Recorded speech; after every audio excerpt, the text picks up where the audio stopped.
Good morning. അപ്പോൾ നിങ്ങളുടെ S7-ൽ 2 subjects ഞാനായിരിക്കും പഠിപ്പിക്കുന്നത്. കമ്പ്യൂട്ടേഷണൽ ഫ്ലൂയിഡ് ഡൈനാമിക്സ് CFDയും അതുപോലെ finite element methods FEM. Okay, ഈ 2 സബ്ജക്ട്സ് ഞാനായിരിക്കും ഹാൻഡിൽ ചെയ്യുന്നത്. അപ്പോൾ നമ്മൾ ഇന്ന് ഫസ്റ്റ് ഒരു CFDയുടെ ഒരു ഫസ്റ്റ് ഇൻട്രൊഡക്ഷൻ ലെക്ചറാണ് ചെയ്യാൻ ഉദ്ദേശിക്കുന്നത്. അതുപോലെ ഞാൻ സ്റ്റാർട്ടിങ്ങിൽ തന്നെ പറയട്ടെ, ഏറ്റവും കൂടുതൽ ബാക്ക് പേപ്പർ വരുന്നത് S7-ൽ ഈ 2 സബ്ജക്റ്റാണ്, എസ്പെഷ്യലി FEM.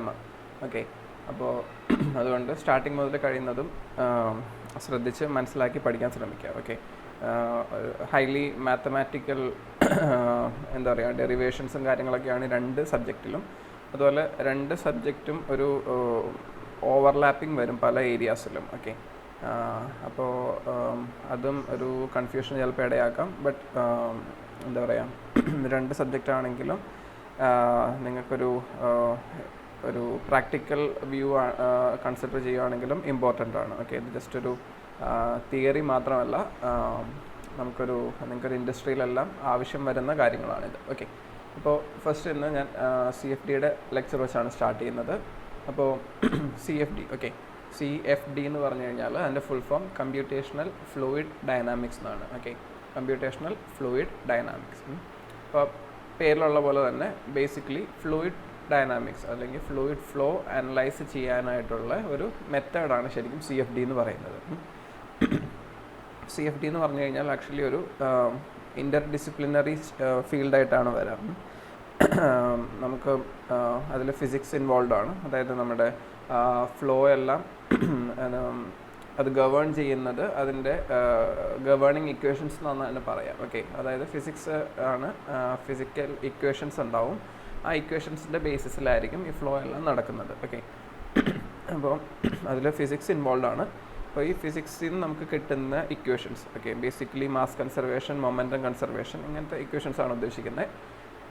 ഈ ഇക്വേഷൻസിനെ നമുക്ക് സോൾവ് ചെയ്യണമെന്നുണ്ടെങ്കിൽ നമുക്ക് മാത്തമാറ്റിക്കലിയാണ് സോൾവ് ചെയ്യാൻ പറ്റുള്ളൂ. ഓക്കെ, അപ്പോൾ ബേസിക്കലി ആ ഇക്വേഷൻസ് നമ്മൾ മാത്തമാറ്റിക്കൽ ഐഡിയാസ് ഉപയോഗിച്ചിട്ട്, ഇപ്പോൾ ടൈലർ സീരീസ് എക്സ്പാൻഷൻ, ഇതൊക്കെ നിങ്ങൾ പഠിച്ചേക്കുന്നതാണ്. ഓക്കെ, അപ്പോൾ അങ്ങനത്തെ കുറച്ച് ടൂൾസ് യൂസ് ചെയ്ത് നമുക്കൊരു സോൾവബിൾ ഫോം ആക്കി എടുക്കും. ആ സോൾവബിൾ ഫോം അതിനുശേഷം കമ്പ്യൂട്ടേഴ്സ് യൂസ് ചെയ്തായിരിക്കും സോൾവ് ചെയ്യുന്നത്. ഓക്കെ, കാരണം യൂസിങ് ഹാൻഡ് ഓൾമോസ്റ്റ് ഇമ്പോസിബിൾ ആണ് ഇങ്ങനത്തെ കാൽക്കുലേഷൻസ് ചെയ്യാനായിട്ട്. അപ്പോൾ ബേസിക്കലി ഒരു CFD എന്ന് പറയുമ്പോൾ ഈ 3 ഏരിയാസ് നമ്മൾ എന്തായാലും ടച്ച് ചെയ്യും. അതിൻ്റെ ഫ്ലോ ഫിസിക്സ് വരും. ഫ്ലോ ഫിസിക്സ് മാത്തമാറ്റിക്കൽ ഇക്വേഷൻസ് ആയിട്ടുള്ള കൺവേർഷൻ വരും. പിന്നെ അതിനുശേഷം അതിൽ കമ്പ്യൂട്ടർ ഇംപ്ലിമെൻറ്റേഷൻ. ഓക്കെ, അപ്പോൾ നിങ്ങളുടെ ഈ ഒരു പെർട്ടിക്കുലർ കോഴ്സിൽ കൂടുതലും എനിക്ക് ഫീൽ ചെയ്തേക്കുന്നത് ആ മാത്തമാറ്റിക്സ് സൈഡാണ് കൂടുതലും ഡീൽ ചെയ്യുന്നത്. ഓക്കെ, ബാക്കി അതിൻ്റെ ഫിസിക്സ് എല്ലാം ഒരു അസംഷനാണ്, നിങ്ങൾക്ക് ഓൾറെഡി ഫ്ലൂയിഡ് ഡൈനാമിക്സിൻ്റെ ഒരു ബാക്ക്ഗ്രൗണ്ട് ഉണ്ടെന്നുള്ളത്. ഓക്കെ, അപ്പോൾ CFD ഞാൻ പറഞ്ഞു കമ്പ്യൂട്ടേഷണൽ ഫ്ലൂയിഡ് ഡൈനാമിക്സ് ആണ്. അത് ബേസിക്കലി ഒരു method use for solving and analysing fluid flow ആണ്. ഓക്കെ, ഇനി നമുക്ക് ബേസിക്കലി ഒരു അനാലിസിസ് ചെയ്യാനായിട്ട്, അല്ലെങ്കിൽ ഒരു ഫ്ലൂയിഡ് ഫ്ലോ ഉണ്ട്, അത് അനലൈസ് ചെയ്യണമെന്നുണ്ടെങ്കിൽ നമുക്ക് 3 പോസിബിലിറ്റിയാണ് ഉള്ളത്. ഓക്കെ, അല്ലെങ്കിൽ 3 മെത്തേഡിൽ നമുക്കത് ചെയ്യാം. ഫസ്റ്റ് എന്ന് പറയുന്നത് തിയററ്റിക്കൽ ഇതാണ്. ഓക്കെ, നിങ്ങൾ ഫ്ലൂയിഡ് ഡൈനാമിക്സ് ഒക്കെ സബ്ജക്റ്റ് ചെയ്തിട്ടുണ്ടെങ്കിൽ നിങ്ങൾക്ക് എക്സാമിന് പ്രോബ്ലം വരുവാണെങ്കിൽ നിങ്ങൾ ഹാൻഡ് കാൽക്കുലേഷൻസ് വെച്ചാണ് ചെയ്യുന്നത്. ഓക്കെ, അത് സ്ട്രൈറ്റ് ഫോർവേഡ് ഫോർമുലാസ് ആയിരിക്കും. അത് നിങ്ങൾക്ക് അപ്ലൈ ചെയ്യാം, നിങ്ങൾക്ക് അതിൻ്റെ ആൻസേഴ്സ് കിട്ടും. ഓക്കെ, ബട്ട് നമുക്കൊരു റിയൽ ലൈഫ് അല്ലെങ്കിൽ ഒരു എൻജിനീയറിങ് ആപ്ലിക്കേഷൻ വരുമ്പോൾ അതത്ര ഫീസിബിൾ അല്ല. കാരണം നമുക്കൊരിക്കലും ഒരു ബേസിക് ഒരു ബെർണോളിസ് ഇക്വേഷനോ അല്ലെങ്കിൽ ഒരു കണ്ടിന്യൂറ്റി ഇക്വേഷനൊക്കെ വെച്ചിട്ട് ഒരു സിമ്പിൾ ഫ്ലോ ആണ് നമുക്ക് അനലൈസ് ചെയ്യാൻ പറ്റുള്ളൂ. ഓക്കെ, ഒരു പ്രാക്ടിക്കൽ കേസ് വരുമ്പോൾ പൈപ്പിന് റഫ്നെസ് വരും, അല്ലെങ്കിൽ അതിൻ്റെ ഷേപ്പ് ചേഞ്ച് ആയിക്കൊണ്ടിരിക്കും. ഇങ്ങനെയെല്ലാം വരുമ്പോൾ നമുക്കൊരു ഫ്ലോ അനാലിസിസ് കോംപ്ലിക്കേറ്റഡ് ടാസ്ക് ആവും.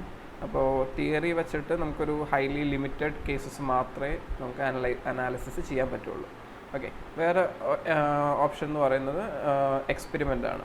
കാരണം നമുക്ക് ഏത് ഫിനോമിനൻ വേണമെങ്കിലും നമുക്ക് അതിൻ്റെ ഒരു ചെറിയ മോഡൽ ക്രിയേറ്റ് ചെയ്യാം. ഇപ്പോൾ നിങ്ങളുടെ ലാബിൽ വിൻഡ് ടണലുണ്ട്. ഓക്കെ, അപ്പോൾ വിൻഡ് ടണലിൽ വെച്ചിട്ട് വേണമെങ്കിൽ ഇപ്പോൾ ഇങ്ങനെ ഈ ഫിഗറിൽ കാണുന്ന മാതിരി ഒരു എയർക്രാഫ്റ്റ് ബോഡി, അപ്പോൾ അത് നമുക്ക് വേണമെങ്കിൽ വിൻഡ് ടണൽ യൂസ് ചെയ്തിട്ട് അതിന് ചുറ്റുമുള്ള ഫ്ലോ അനലൈസ് ചെയ്യാം. സെൻസേഴ്സ് യൂസ് ചെയ്തിട്ട് അതിന് അറൗണ്ട് ഉണ്ടാകുന്ന അല്ലെങ്കിൽ ഓരോ പോയിൻറ്റ്സിലുള്ള വെലോസിറ്റി, പ്രഷർ ഫീൽഡ്സ്, ഓക്കെ, ഇതെല്ലാം നമുക്ക് ക്യാപ്ചർ ചെയ്യാൻ പറ്റും. അപ്പോൾ അതിൽ വരാവുന്ന ഇപ്പോൾ ഈ എയർക്രാഫ്റ്റിൻ്റെ എക്സാമ്പിൾ ആണെങ്കിൽ ലിഫ്റ്റ്, ഡ്രാഗ്, ഇങ്ങനത്തെ ക്വാണ്ടിറ്റീസൊക്കെ നമുക്ക് കാൽക്കുലേറ്റ് ചെയ്യാം. ഓക്കെ, പിന്നെ തേർഡ് ഓപ്ഷൻ ഉള്ളതാണ് നമ്മുടെ ഈ ഒരു സബ്ജക്റ്റ് CFD, കമ്പ്യൂട്ടേഷൻസ്. ഓക്കെ, അതിന് പറയാം ന്യൂമറിക്കൽ മെത്തേഡ്സ് എന്നാണ്, കാരണം അല്ലെങ്കിൽ ന്യൂമറിക്കൽ എക്സ്പെരിമെൻറ്റ്സ് ആണ്, കാരണം നമ്മളത് ന്യൂമറിക്കലി ആണത് ചെയ്യുന്നത്. ഓക്കെ, അതായത് ഒരു ഇക്വേഷൻസ് ആയിട്ട് കൺവേർട്ട് ചെയ്ത് ആ ഇക്വേഷൻസ് ബേസിക്കലി സോൾവ് ചെയ്യായിരിക്കും ചെയ്യുന്നത്. അപ്പോൾ അത് തിയററ്റിക്കൽ മോഡൽസ് ആയിട്ട് ഡിഫറെൻ്റ് ആണ്, കാരണം നമ്മളൊരു തിയററ്റിക്കൽ മോഡൽ എന്ന് പറയുമ്പോൾ യൂസ് ചെയ്യുന്നത് ഒരു ഡയറക്റ്റ് സോൾവിങ് ആയിരിക്കും. ഓക്കെ, ബട്ട് CFDയിൽ വരുമ്പോൾ നമുക്കത് ഡയറക്റ്റ് സോൾവ് ചെയ്യാൻ പറ്റാത്ത ഇക്വേഷൻസ് ആയിരിക്കും. അപ്പോൾ അതിന് സോൾവ് ചെയ്യാൻ സ്പെഷ്യൽ മെത്തേഡ്സ് ഉണ്ട്. ഓക്കെ, നമ്മളതെല്ലാം ഡീറ്റെയിൽ ആയിട്ട് പഠിക്കും. അപ്പോൾ ഈ 3 മെത്തേഡ്സാണ് ബേസിക്കലി ഒരു അനാലിസിസ് ചെയ്യാൻ പോസിബിൾ ആയിട്ടുള്ള മെത്തേഡ്സ്. ഇനി നമുക്കത് തിയററ്റിക്കൽ ഞാൻ പറഞ്ഞു വളരെ ലിമിറ്റഡ് ആണ്. അപ്പോൾ ഒരു പ്രാക്ടിക്കൽ ആപ്ലിക്കേഷനിൽ ഒരിക്കലും തിയററ്റിക്കൽ മെത്തേഡ്സ് നടക്കില്ല, അപ്പോൾ അത് ഒഴിവാക്കാം. ഓക്കെ, പിന്നെ ഉള്ളത് എക്സ്പെരിമെൻറ്റും CFD ആണ്. ഈ എക്സ്പെരിമെൻറ്റും CFDയും നമുക്കിപ്പോൾ ഈ ഒരു ഇമേജിൽ കാണിക്കുന്ന മാതിരി നമുക്കിപ്പോൾ ഒരു കാറിൽ ബാക്കിൽ വരുന്നതാണ് സ്പോയിലർ എന്ന് പറയുന്നത്. ഓക്കെ, അപ്പോൾ ആ ഒരു സ്പോയിലറിന് ഒരു കാറിൽ ഫിക്സ് ചെയ്ത് കഴിഞ്ഞാൽ നമുക്ക് എത്രത്തോളം എയറോഡൈനാമിക് പെർഫോമൻസ് ഇമ്പ്രൂവ്മെൻറ്റ് കിട്ടും എന്നൊക്കെ നമുക്കൊന്ന് അറിയണമെന്ന് വെച്ചോ. ഓക്കെ, അപ്പോൾ 2 പോസിബിലിറ്റി ഉണ്ട്. We can either do experiment or we can go for CFD. അപ്പോൾ എക്സ്പെരിമെൻ്റ് ആണെന്നുണ്ടെങ്കിൽ നിങ്ങൾക്കതൊരു ഇമാജിൻ ചെയ്യാൻ പറ്റും. ആക്ച്വൽ ആ മോഡൽ ക്രിയേറ്റ് ചെയ്യണം, അതിനുശേഷം ആ ഒരു മോഡലിൻ്റെ സൈസ് ഫിറ്റ് ചെയ്യാൻ പറ്റുന്ന അത്രയും വലുതായിരിക്കണം നമ്മുടെ വിൻഡ് ടണൽ എന്ന് പറയുന്നത്. അത് കഴിഞ്ഞിട്ട് നമുക്കത് എക്സ്പെരിമെൻറ്റ് കണ്ടക്ട് ചെയ്യാം.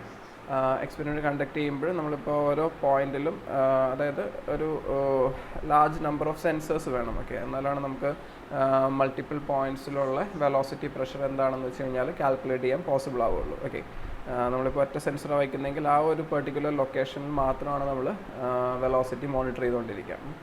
ബട്ട് ആ ഒരു ഫ്ലോ വരുമ്പോൾ നമുക്ക് മൾട്ടിപ്പിൾ പോയിൻറ്റ്സ് നാച്ചുറലി വേണം, എങ്കിൽ മാത്രമാണ് നമുക്കൊരു ഫുൾ ഫ്ലോ ഫീൽഡ് കൺസ്ട്രക്റ്റ് ചെയ്യാൻ പറ്റുള്ളൂ. ഓക്കെ, അപ്പോൾ അത് എക്സ്പെരിമെൻറ്റിൻ്റെ ഒരു ഡ്രോബാക്ക് ആണ്. കാരണം എന്ന് വെച്ച് കഴിഞ്ഞാൽ നമുക്കിപ്പോൾ എക്സ്പെരിമെൻറ്റ് നമ്മൾ ചെയ്തു, കുറച്ച് പോയിൻറ്റ്സിൽ നമ്മൾ ഡാറ്റ എടുത്തു. ഓക്കെ, അത് കഴിഞ്ഞ് നമ്മൾ കാൽക്കുലേഷൻ ചെയ്ത് വന്നപ്പോഴാണ് നമുക്ക് തോന്നുന്നത് വേറൊരു പോയിൻറ്റിൽ ഇൻഫർമേഷൻ കൂടി ഉണ്ടായിരുന്നെങ്കിൽ we could have done A better analysis. Okay, അങ്ങനെ ഒരു ഫീൽ വന്നു കഴിഞ്ഞാൽ നമുക്ക് ഈ ഹോൾ എക്സ്പെരിമെൻറ്റ് റിപ്പീറ്റ് ചെയ്യാൻ മാത്രമേ ഒരു പോസിബിലിറ്റി ഉള്ളൂ. ഓക്കെ, അതല്ലാതെ വേറെ ഒന്നും ചെയ്യാൻ പറ്റില്ല. ബട്ട് എക്സ്പെരിമെൻറ്റ്സ് റിസൾട്ട് എന്ന് പറയുന്നത് ഒന്നും കൂടി ട്രസ്റ്റഡ് ആണ്. ഓക്കെ, അപ്പോൾ ട്രസ്റ്റഡ് എന്ന് പറയാൻ കാരണം നമ്മൾ CFD ചെയ്യുമ്പോൾ ആ ചെയ്യുന്ന ആളനുസരിച്ച്, ഓക്കെ, അതായത് ഒരു 3 പേര് ഒരു CFD അനാലിസിസ് ചെയ്യാൻ കൊടുത്തിട്ട് സെയിം കേസ്, ഓക്കെ, ഇപ്പോൾ ഈ കാറിൻ്റെ ആണെങ്കിൽ ഈ കാറിൻ്റെ ഡ്രോയിങ് എല്ലാം സെയിം തന്നെ കൊടുത്ത് 3 പേരെയും ചെയ്യാൻ ഏൽപ്പിച്ചു കഴിഞ്ഞാൽ മോസ്റ്റ് പ്രോബബ്ലി 3 റിസൾട്ടായിരിക്കും കിട്ടുന്നത്. കാരണം അവരാ ചെയ്യുന്നതിൻ്റെ ഇതിലൊരുപാട് എന്താ പറയുക മെത്തേഡ്സ് ഉണ്ട്, അല്ലെങ്കിൽ പല രീതിയിലുള്ള കാൽക്കുലേഷൻസ് ഉണ്ട്. ഇതെല്ലാം ഓരോരുത്തരും ചിലപ്പോൾ ഇൻഡിവിജ്വലി ഡിഫറെൻ്റ് ആയിട്ടായിരിക്കും യൂസ് ചെയ്യുന്നത്. അതനുസരിച്ച് ആ റിസൾട്ട് നാച്ചുറലി വേരി ചെയ്യും. ഓക്കെ, അപ്പോൾ അതുകൊണ്ട് നമുക്കൊരു CFDയുടെ റിസൾട്ട് എപ്പോഴും ഒരു ഫുൾ ട്രസ്റ്റ് വർത്തി എന്ന് പറയാൻ പറ്റില്ല. ബട്ട് ആ ടൈം എക്സ്പെരിമെൻ്റൽ റിസൾട്ട്സ് ഒന്നും കൂടി എന്താ പറയുക ബേസിക് ആയിട്ടുള്ളൊരു ട്രസ്റ്റ് വർത്തിനെസ് കൂടുതലുണ്ടായിരിക്കും. അല്ലെങ്കിൽ ഒരു ഇൻ ജനറൽ പറയാം എക്സ്പെരിമെൻറ്റ്സ് ഒന്നും കൂടി അക്യുറേറ്റ് ആയിരിക്കും എന്നാണ് പറയുക. ഓക്കെ, ബട്ട് CFDയുടെ അഡ്വാൻറ്റേജ് എന്ന് പറഞ്ഞു കഴിഞ്ഞാൽ നമുക്ക് ബേസിക്കലി ഒരു കമ്പ്യൂട്ടർ മാത്രം മതി. അത്യാവശ്യം പവർഫുൾ ആയിട്ടുള്ള ഒരു കമ്പ്യൂട്ടർ ഉണ്ടെങ്കിൽ നമുക്ക് ഈ സിമുലേഷൻസ് എല്ലാം ചെയ്തെടുക്കാൻ പറ്റും. അപ്പോൾ ഒരു ഫുൾ സ്കെയിൽഡ് വിൻഡ് ടണലോ അല്ലെങ്കിൽ മോഡൽസ് ക്രിയേറ്റ് ചെയ്യുക, ഇങ്ങനത്തെ ഒരു എക്സ്പെൻസീവ് ഫാക്ടേഴ്സ് ഒരുപാട് കുറയ്ക്കാൻ പറ്റും. ബട്ട് പിന്നെ ഒരു അഡ്വാൻറ്റേജ് എന്ന് വെച്ച് കഴിഞ്ഞാൽ ഞാൻ എക്സ്പെരിമെൻറ്റിൻ്റെ കേസിൽ പറഞ്ഞു, നമുക്ക് എക്സ്പെരിമെൻറ്റ് കഴിഞ്ഞ ശേഷം ഒരു ഡിഫറെൻറ്റ് പോയിൻറ്റിൽ വാല്യൂസ് വേണമെന്നുണ്ടെങ്കിൽ പോസിബിൾ അല്ല എന്നുള്ളത്. അപ്പോൾ ആ ഇഷ്യൂസ് ഒന്നും CFDയിലില്ല. CFD നമ്മളൊരു സിമുലേഷൻ ചെയ്ത് കഴിഞ്ഞാൽ നമുക്കത് എന്താ പറയുക വൺസ് സിമുലേഷൻ റൺ ചെയ്ത് കഴിഞ്ഞാൽ നമുക്ക് ഏത് പോയിൻറ്റിൽ വേണമെങ്കിലും പ്രഷറോ വെലോസിറ്റിയോ ഏത് പാരാമീറ്റർ വേണമെങ്കിലും നമുക്ക് ഈസിലി കാൽക്കുലേറ്റ് ചെയ്ത് എടുക്കാൻ പറ്റും. ഓക്കെ, അപ്പോൾ ഒരു എന്താ പറയുക ഒരു റിസൾട്ട് അനാലിസിസ് ഒന്നും കൂടി സിംപ്ലിഫൈഡ് ആയിരിക്കും CFD യൂസ് ചെയ്യുമ്പോൾ. അപ്പോൾ അതിനായിട്ട് വെൽ കേപ്പബിൾ ആയിട്ടുള്ള സോഫ്റ്റ്വെയർസ് ഓൾറെഡി ഉണ്ട്. ഓക്കെ, അപ്പോൾ അതുകൊണ്ട് തന്നെ എപ്പോഴും CFD ഒരു ഹൈലി എഫിഷ്യൻറ്റ് ടൂളാണ്. ബട്ട് ഞാൻ പറഞ്ഞ മാതിരി ഒരു അക്യുറസി അല്ലെങ്കിൽ ഒരു ട്രസ്റ്റിൻ്റെ ഇഷ്യൂ ഉണ്ടാകും. അപ്പോൾ നോർമലി ഇൻഡസ്ട്രിയിലൊക്കെയാണ് ചെയ്യാറ്, അവരൊരു എക്സ്പെരിമെൻറ്റ് വല്ലതും ചെയ്യും, അതിനുശേഷം അതിൻ്റെ സിമിലർ ആയിട്ടുള്ള CFD സിമുലേഷൻ ചെയ്യും. അതിനുശേഷം ഈ രണ്ട് റിസൾട്ട്സും തമ്മിൽ വാലിഡേറ്റ് ചെയ്ത് നോക്കും. ഓക്കെ, അപ്പോൾ CFDയുടെ റിസൾട്ടും എക്സ്പെരിമെൻറ്റ് റിസൾട്ട്സും മാച്ചിങ് ആണെന്നുണ്ടെങ്കിൽ വി ക്യാൻ അസ്യൂം ദാറ്റ് ആ CFD സിമുലേഷൻസ് എന്താ പറയുക, അത് അക്യുറേറ്റ് ആണെന്നുള്ളത്. ഓക്കെ, അപ്പോൾ നമ്മൾ അതിൻ്റെ ഫിസിക്സും കാര്യങ്ങളെല്ലാം പിന്നെ ചേഞ്ച് ചെയ്യാതെ അതിൻ്റെ ജോമെട്രി മാറ്റും, അല്ലെങ്കിൽ ഒരു പുതിയ കാറിൻ്റെ ഷേപ്പ് ഇൻക്ലൂഡ് ചെയ്യുകയൊക്കെ ചെയ്ത് കഴിഞ്ഞാൽ നമുക്ക് അതിൻ്റെ ബാക്കി സെറ്റിങ്സൊന്നും നമ്മൾ ചേഞ്ച് ചെയ്തിട്ടില്ല. അപ്പോൾ നമുക്ക് പറയാൻ പറ്റും this would also be accurate എന്ന് പറയാൻ പറ്റും. ഓക്കെ, അപ്പോൾ എക്സ്പെരിമെൻറ്റ് ഒരിക്കലും നമുക്ക് ഒഴിവാക്കാൻ പറ്റില്ല ബേസിക്കലി. ഇനി ഒരു CFDയുടെ ഒരു ഓവറോൾ പ്രൊസീജിയറാണ് ഇപ്പോൾ ഈ കാണിച്ചേക്കുന്നത്. CFD ഒരു അനാലിസിസ് ചെയ്യുമ്പോൾ നമുക്ക് 3 സ്റ്റേജ് ആയിട്ടാണ് വരുന്നത്. ഓക്കെ, ഒരു പ്രീ പ്രോസസ്സിംഗ് സ്റ്റേജ് ഉണ്ടാവും, അതിൻ്റെ ഒരു സോൾവിങ് സ്റ്റേജ് ഉണ്ടാവും, പിന്നെ പോസ്റ്റ് പ്രോസസ്സിംഗ് സ്റ്റേജ് ഉണ്ടാവും. ഓക്കെ, അപ്പോൾ ഈ പ്രീ പ്രോസസ്സിംഗ് എന്ന് പറയുന്നത് ബേസിക്കലി അതിൻ്റെ ജോമെട്രി മോഡൽ ചെയ്യണം. അതായത് നമ്മളിപ്പോൾ ഒരു കാറാണെന്നുണ്ടെങ്കിൽ ആ കാറിൻ്റെ ഒരു CAD എന്ന് പറയും അല്ലേ, CAD എന്ന് കേട്ടിട്ടുണ്ടാവും. ഓക്കെ, അപ്പോൾ ആ CAD ഡിസൈൻ നമ്മൾ വരയ്ക്കും. ആ CAD ഡിസൈൻ വരച്ച ശേഷം ഒരു പ്രൊസീജിയറുണ്ട് മെഷിങ് എന്ന് പറഞ്ഞിട്ട്. ഓക്കെ, അപ്പോൾ അത് ഞാൻ ഡീറ്റെയിൽ ആയിട്ട് പറയാം അടുത്തൊരു സ്ലൈഡിൽ. അപ്പോൾ ഈ CADനെ നമ്മൾ മെഷ് ചെയ്യണം. ഓക്കെ, മെഷ് ചെയ്ത ശേഷം നമുക്ക് ആ ഒരു പ്രീ പ്രോസസ്സിംഗ് സ്റ്റേജ് കഴിഞ്ഞു. ആ പ്രീ പ്രോസസ്സിംഗ് സ്റ്റേജ് കഴിഞ്ഞ ശേഷം പിന്നെ നമ്മൾ സോൾവിങ്ങിലേക്കാണ് പോവുക. ഓക്കെ, അപ്പോൾ നമുക്ക് ഓൾറെഡി കാറുണ്ട്, അതിൻ്റെ മെഷ് ജനറേറ്റ് ചെയ്തിട്ടുണ്ട്. ആ മെഷ് നമ്മൾ എന്ത് ചെയ്യുമെന്ന് വെച്ച് കഴിഞ്ഞാൽ നമുക്ക് ഇൻവോൾവ് ആയിട്ടുള്ള ഫിസിക്സ് എല്ലാം അതിൽ ആഡ് ചെയ്യണം. ഓക്കെ, അതായത് ഇപ്പോൾ ജസ്റ്റ് ഒരു ഫ്ലോ മാത്രമേ ഉള്ളൂ എന്നുണ്ടെങ്കിൽ ബേസിക്കലി നമ്മൾ mass conservation, momentum conservation equations consider ചെയ്താൽ മതി. അതിൽ ടർബുലൻസ് ഉണ്ടെങ്കിൽ അതിന് അഡീഷണൽ ആയിട്ട് ഇക്വേഷൻസ് വേണം. അതിൽ ടെമ്പറേച്ചർ ഡിഫറൻസ് അല്ലെങ്കിൽ ടെമ്പറേച്ചർ ഗ്രേഡിയൻസ് വരുന്നുണ്ടെങ്കിൽ അതിൽ എനർജി കൺസർവേഷൻ ഇക്വേഷൻസ് ആഡ് ചെയ്യണം. മൾട്ടി ഫേസ് വരുന്നുണ്ടെങ്കിൽ എയർ വാട്ടർ അങ്ങനെ ഡിഫറെൻറ്റ് ഫേസസ് അല്ലെങ്കിൽ ഡിഫറെൻറ്റ് മെറ്റീരിയൽസ് വരുന്നുണ്ടെങ്കിൽ അത് ഇൻക്ലൂഡ് ചെയ്യണം. ഓക്കെ, അങ്ങനെ ബേസ്ഡ് ഓൺ ദ ഫിസിക്സ് ആ ചേഞ്ചസ് വരുത്തണം.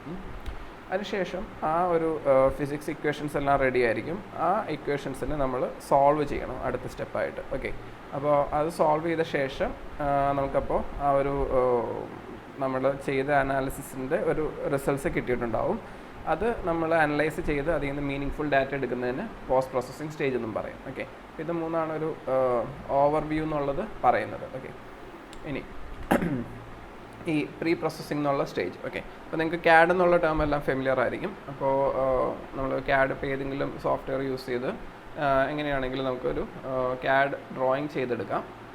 അതിനുശേഷം മെഷിംഗ് എന്ന് പറയുന്നത് ബേസിക്കലി ആ ഒരു വരച്ച CADനെ നമ്മൾ എന്താ പറയുക, ഒരു സ്മോൾ വോളിയംസ് ആയിട്ട് അല്ലെങ്കിൽ സ്മോൾ സബ് ഡൊമൈൻസ് ആയിട്ട് നമ്മൾ ഡിവൈഡ് ചെയ്യും. ഓക്കെ, അതെന്തിനാന്ന് വെച്ച് കഴിഞ്ഞാൽ ആ നമ്മൾ ഓരോ കുഞ്ഞ് പോർഷനായിട്ട് ഡിവൈഡ് ചെയ്യുന്ന അല്ലെങ്കിൽ ഒരു ചെറിയ സബ് ഡൊമൈൻസ് ആയിട്ട് ഡിവൈഡ് ചെയ്ത ശേഷം ആ ഓരോ സബ് ഡൊമൈനിൽ ആയിരിക്കും നമ്മൾ വെലോസിറ്റി പ്രഷർ എല്ലാം കാൽക്കുലേറ്റ് ചെയ്യുന്നത്. ഓക്കെ, അപ്പോൾ ആ മെഷിലെ ഓരോ പോയിൻറ്റ്സിലും നമ്മൾ ഈ ഇക്വേഷൻസ് യൂസ് ചെയ്ത് ആ പോയിൻറ്റിലുള്ള വെലോസിറ്റി പ്രഷർ അങ്ങനത്തെ ക്വാണ്ടിറ്റീസ് നമ്മൾ കാൽക്കുലേറ്റ് ചെയ്യും. ഓക്കെ, അപ്പോൾ higher number of points means എന്താ പറയുക, ആ ഏരിയയിൽ കൂടുതൽ പോയിൻറ്റ്സിൽ നമ്മൾ വെലോസിറ്റിയൊക്കെ ക്യാപ്ചർ ചെയ്യുന്നുണ്ട്.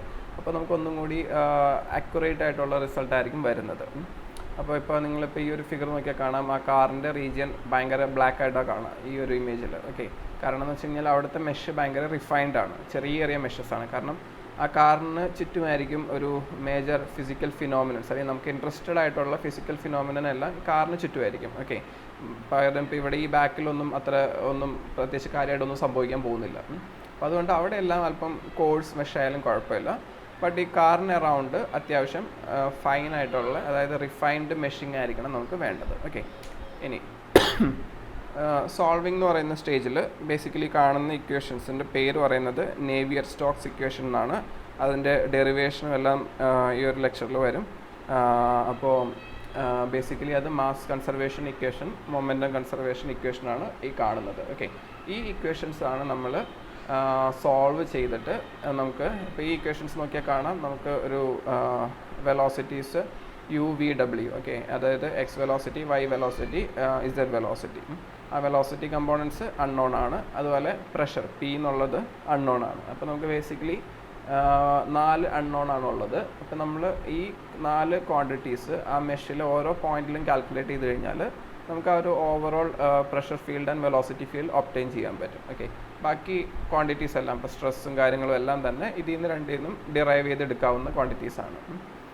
അപ്പോൾ ബേസിക്കലി ഈ ഇക്വേഷൻസ് ആയിരിക്കും നമ്മൾ സോൾവ് ചെയ്യുന്നത് റിസൾട്ട് കിട്ടാൻ വേണ്ടിയിട്ട്. ഇനി പോസ്റ്റ് പ്രോസസ്സിങ് സ്റ്റേജിൽ കുറേ കാര്യങ്ങളുണ്ട്. അതായത് നമുക്കിപ്പോൾ സ്ട്രീം ലൈൻസ് വേണമെങ്കിൽ വിഷ്വലൈസ് ചെയ്യാം, അല്ലെങ്കിൽ അതിൻ്റെ കോണ്ടൂർ പ്ലോട്ട്സ് വിഷ്വലൈസ് ചെയ്യാം. ഓക്കെ, അങ്ങനത്തെ കുറച്ച് കാര്യങ്ങളുണ്ട്. അപ്പം ഈ ഒരു സെക്ഷൻ നിങ്ങളുടെ ലെക്ചറിന് വലിയ റെലവൻസ് ഇല്ല. ഞാൻ ഇത് അല്ലാതെ വെബിനാർസ് എടുക്കുന്നൊരു സ്ലൈഡ്സാണ്, അപ്പോൾ അതുകൊണ്ടാണ് അത് ഇൻക്ലൂഡ് ചെയ്തേക്കുന്നത്. ഓക്കെ, ബട്ട് നിങ്ങളുടെ ഒരു സബ്ജക്റ്റ് പോയിൻ്റ് ഓഫ് വ്യൂവിൽ നിങ്ങൾക്ക് ഇതിനെപ്പറ്റി കാര്യമായിട്ടൊന്നും വരുന്നില്ല. ഓക്കെ, ഇനി ആപ്ലിക്കേഷൻസ് ആക്ച്വലി CFD ഒരുപാട് ഏരിയാസിൽ CFDയുടെ ആപ്ലിക്കേഷൻ വരുന്നുണ്ട്. ഞാൻ പറഞ്ഞ മാതിരി ഒരു എക്സ്പെരിമെൻറ്റ് എപ്പോഴും എക്സ്പെൻസീവ് ആണ്, അല്ലെങ്കിൽ അത് എല്ലാവർക്കും ചെയ്യാൻ പോസിബിൾ ആയിക്കൊള്ളുന്നില്ല. അപ്പോൾ അങ്ങനെയെല്ലാം നമുക്കൊരു ക്വിക്കായിട്ടുള്ളൊരു അനാലിസിസ് വേണം, അല്ലെങ്കിൽ ഒരു ക്വിക്കായിട്ടുള്ള റിസൾട്ട് വേണമെങ്കിൽ best option would be CFD. Okay, അത് ഇപ്പോൾ ഒരു എക്സാമ്പിൾ പറഞ്ഞു കഴിഞ്ഞാൽ ഇപ്പോൾ ഒരു ഇലക്ട്രോണിക്സ് കൂളിങ്, ഇപ്പോൾ നമ്മളൊരു ഇലക്ട്രോണിക് കമ്പോണൻറ്റ് ക്രിയേറ്റ് ചെയ്യുന്നുണ്ട്. അപ്പോൾ അതിൽ നമുക്കറിയാം ഒരു ഹീറ്റ് ജനറേറ്റിംഗ് ആയിട്ടുള്ള പാർട്സ് ഏതാണെന്നുള്ളത്.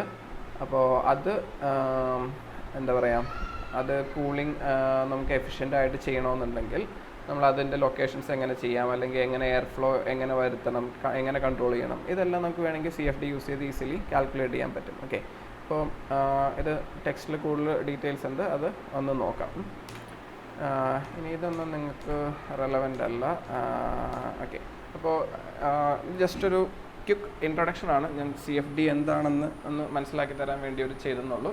അപ്പോൾ നമുക്ക് ഈ ഒരു വീഡിയോ ഇവിടെ സ്റ്റോപ്പ് ചെയ്യാം. Okay, thank you.